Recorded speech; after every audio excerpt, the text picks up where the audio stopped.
Après le passage du cyclone Ava, la capitale compte plus de 4000 sinistrés et 2 ruptures de barrages d'après le rapport de l'autorité pour la protection contre les inondations de la plaine d'Antananarivo.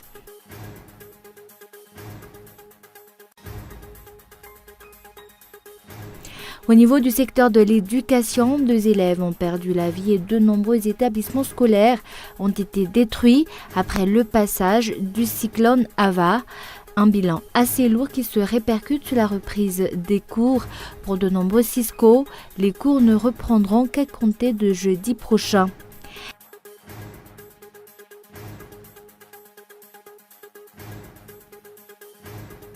Et violents combats en Syrie, raids aériens à Idlib, au moins 21 civils morts, dont 8 enfants.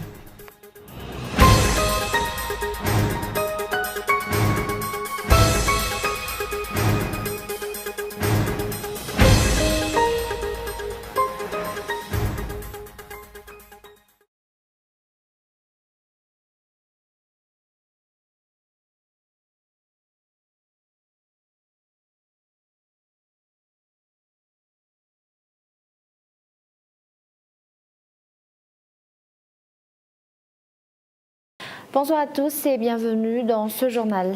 À la une, la date de la prochaine session extraordinaire du Parlement va dépendre de la volonté des parlementaires ainsi que de la clôture des rencontres entre le gouvernement et la société civile. D'après les propos du Premier ministre, cette session extraordinaire devrait se focaliser sur les 3 avant-projets de loi relatifs au régime général des élections. Reportage de Lily Rabiat. À ce jour, aucun décret relatif à la convocation du Parlement pour une session extraordinaire n'a été émis par le gouvernement. Cette session aurait dû débuter demain. Toutefois, la date du début de cette réunion va dépendre de la volonté des 2 chambres parlementaires ainsi que de la clôture des rencontres du gouvernement avec les partis politiques et la société civile, d'après les propos du chef du gouvernement. Les résultats de la rencontre avec les acteurs politiques seront ensuite remis au chef d'État. Le Premier ministre a également déclaré que ces rencontres n'aboutiront pas forcément à la signature d'un accord politique. Et pourtant, cet accord a souvent été évoqué comme source de ces diverses réunions et représentation concrète d'un consensus entre les partis concernés. Pourtant, vendredi dernier, lors de la cérémonie des vœux du Nouvel An, Sisa Yavlu, le président de la République a rejeté l'intérêt de la mise en place d'un nouvel accord politique. Au vu de la situation actuelle, les observateurs se demandent alors quelle sera la prochaine étape du processus électoral. Depuis la semaine dernière, des rumeurs courent comme quoi les députés pro-régime comptent profiter de cette prochaine session parlementaire pour lancer une motion de censure contre le gouvernement. Une stratégie qui vise pour ces parlementaires à obtenir de nouveaux avantages. Les résultats des rencontres du Premier ministre avec les partis politiques et la société civile, motif qui ajourne la session extraordinaire du Parlement, ainsi que l'adoption des textes relatifs aux élections, sont fortement attendus. Et après le passage du cyclone Ava, la capitale compte plus de 4000 sinistrés et 2 ruptures de barrages d'après le rapport de l'autorité pour la protection contre les inondations de la plaine d'Antananarivo. La région d'Analamang a été la plus touchée par les crues et les inondations et actuellement la rupture d'autres barrages est encore à craindre. Un reportage de Muramanch. Ava a quitté les frontières de Madagascar mais a laissé derrière elle d'importantes séquelles, aussi bien humaines que matérielles. Dans la nuit du samedi dernier, le barrage Sisasuavn a cédé sous la pression de l'eau et dans la nuit du dimanche qui a suivi, c'est le barrage d'Anduatanzunaitos qui a craqué. À ce jour, d'autres ruptures de barrages sont encore à craindre à Antananarivo. Les barrages qui ont cédé sous la pression sont ceux d'Itos et de Suavn. Mais les états d'autres barrages, à l'exemple de celui d'Arivumam, sont encore à craindre.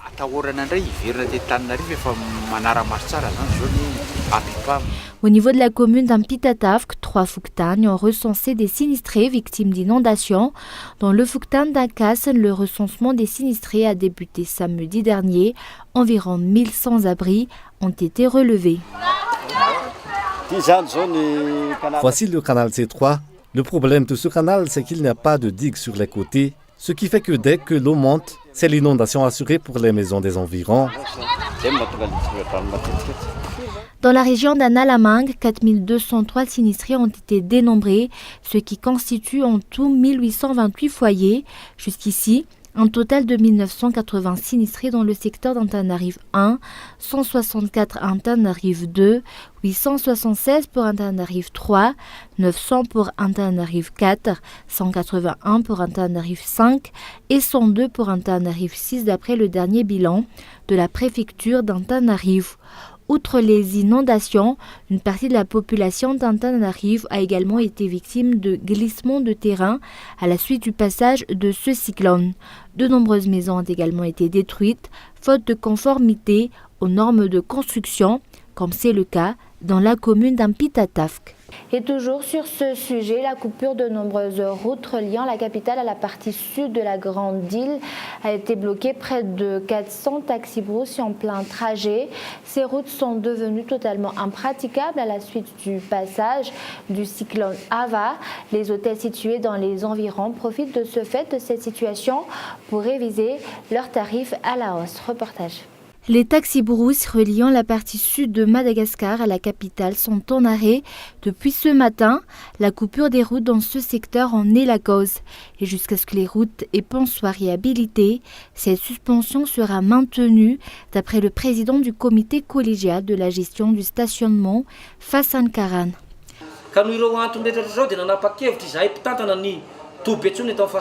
Au niveau du comité collégial de la gestion du stationnement Fassan Karan, nous avons décidé de suspendre tous les transports à partir d'aujourd'hui jusqu'à ce que cette situation soit débloquée. De nombreuses routes nationales ont subi d'importants dégâts suite au passage d'Ava. Sur la RN7, ce sont la montée des eaux, la destruction de plusieurs ponts et les glissements de terrain qui rendent cette route impraticable. Sur la RN2, c'est également un problème d'éboulement et d'inondation. Cependant, les véhicules peuvent tout de même passer. Au niveau de la RN6, il y a eu une coupure de route aux environs d'Antsui vers la direction de Daegu depuis hier. En ce qui concerne la RN4, il n'y a eu jusqu'ici aucun éboulement. Toutefois, les transporteurs doivent attendre quelques heures avant de reprendre la route à cause des inondations.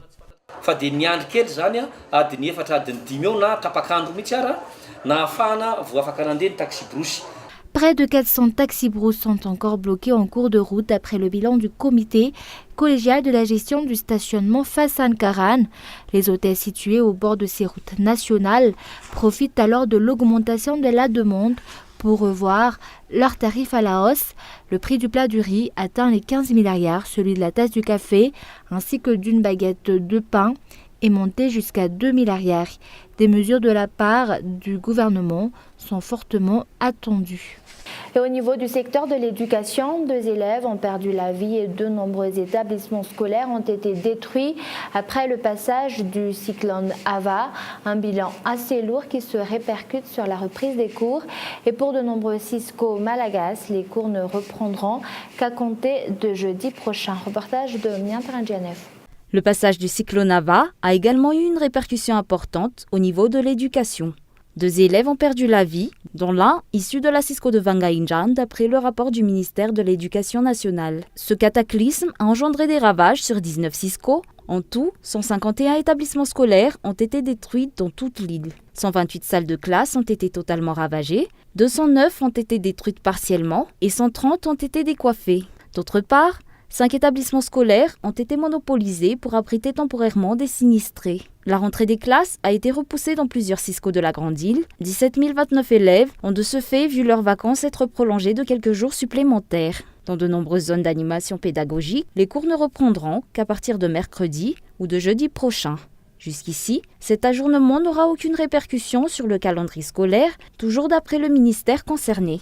Et avant de passer aux actualités internationales, dans l'affaire de l'évasion du ressortissant français Houssine Arfa, au cours du 28 décembre dernier, l'enquête menée par la brigade criminelle a fait ressortir l'implication de 2 agents pénitentiaires ainsi que de l'infirmier-major d'Intanmour. Ces 3 personnes ont été placées sous mandat de dépôt à Tiafa le 4 janvier dernier, suite à leur déferment au parquet du tribunal d'Antananarive. L'enquête se poursuit encore pour tenter de démasquer d'autres autres complices possibles. Et la présence de ce fugitif sur le territoire français étant établie, le ministère de la Justice malagasy demande l'application des accords de coopération signés à Paris le 4 juin 1973, notamment en son annexe 3 concernant les affaires judiciaires suite au mandat d'arrêt international lancé à l'encontre de l'évadé. Et place maintenant aux actualités internationales. Violents combats en Syrie, raids aériens à Idlib, au moins 21 civils morts, dont 8 enfants hier. Reportage de France 24. Elle échappe au contrôle des forces du régime. Depuis le 25 décembre, la province d'Idlib, dans le nord-ouest de la Syrie, est la cible d'intenses bombardements. Avec l'aide des frappes russes, Bachar el-Assad tente de déloger les djihadistes de leur dernière poche de résistance. Objectif du régime, sécuriser une route reliant Alep à la capitale. Aux abords de Damas, une autre offensive se déroule dans la Ghouta orientale aux mains des rebelles. Les images sont diffusées en direct sur la télévision syrienne. Les forces du régime pénètrent dans la base militaire d'Arasta, où près de 250 militaires sont stationnés. Le siège imposé par les rebelles et les djihadistes a été brisé après une semaine d'intenses combats. Selon l'Observatoire syrien des droits de l'homme, les affrontements ont fait des dizaines de morts dans les deux camps. Mais encore une fois, ce sont les civils qui paient le plus lourd tribut. Nous avons reçu plus de 50 personnes aux urgences après le massacre de Hamourié. Il y a eu malheureusement 10 morts et 10 autres personnes peuvent mourir à tout moment. Certaines sont très gravement blessées, d'autres souffrent de blessures plus légères. Assiégée depuis 2013, la Ghouta orientale est visée quasi quotidiennement par des frappes aériennes et des tirs d'artillerie du régime. L'enclave rebelle compte 400 000 habitants, victime de graves pénuries de nourriture et de médicaments. Et enfin, les premiers pas d'Emmanuel Macron en Chine. Il veut marquer les esprits et se poser en interlocuteur privilégié. Reportage de France 24. Il est le premier chef d'État européen à se rendre en Chine depuis la reconduction de Xi Jinping à la tête du Parti communiste. Emmanuel Macron a démarré sa première visite d'État dans le pays par une matinée à Xi'an, l'ancienne capitale, qui fut le point de départ de la route de la soie. Devant 1000 personnes, le président français a évoqué la nécessité d'un rapprochement franco-chinois. Nous avons de plus en plus des visions qui se rapprochent et peuvent se marier lorsqu'il s'agit de la paix et de la stabilité. Il nous faut maintenant travailler, rapprocher nos vues et construire cette grammaire commune lorsque l'on parle du commerce entre les nations. Emmanuel Macron a également abordé la question du climat. La Chine est le premier pays pollueur de la planète, mais depuis le retrait des États-Unis de l'accord de Paris, la France voit en Pékin un acteur indispensable dans la lutte contre le réchauffement climatique. Si la Chine, l'année dernière, en avait décidé différemment, l'accord de Paris n'aurait sans doute pas survécu. Vous avez ainsi démontré la réalité de votre prise de conscience et plus important encore, dans ce monde qui demande des nations conséquentes et responsables, vous avez démontré votre immense sens des responsabilités.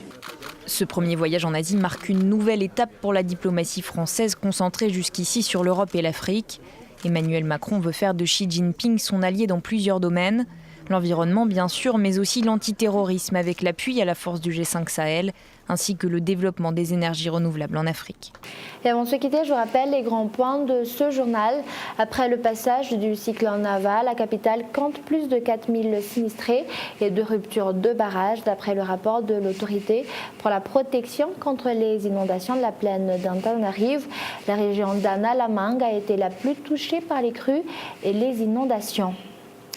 Et au niveau du secteur de l'éducation, 2 élèves ont perdu la vie et de nombreux établissements scolaires ont été détruits après le passage du cyclone Ava. Un bilan assez lourd qui se répercute sur la reprise des cours. Et pour de nombreux Cisco, les cours ne reprendront qu'à compter de jeudi prochain.